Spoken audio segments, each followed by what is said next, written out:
ముమ్మిడివరం నియోజకవర్గంలో టీడీపీ జాతీయ ప్రధాన కార్యదర్శి నారా లోకేష్ పాదయాత్ర విజయవంతమైంది.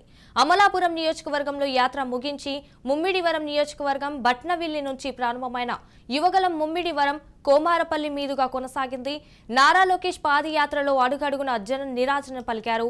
పాదయాత్రలో నారా లోకేష్ చాలా హుషారుగా ప్రసంగించారు.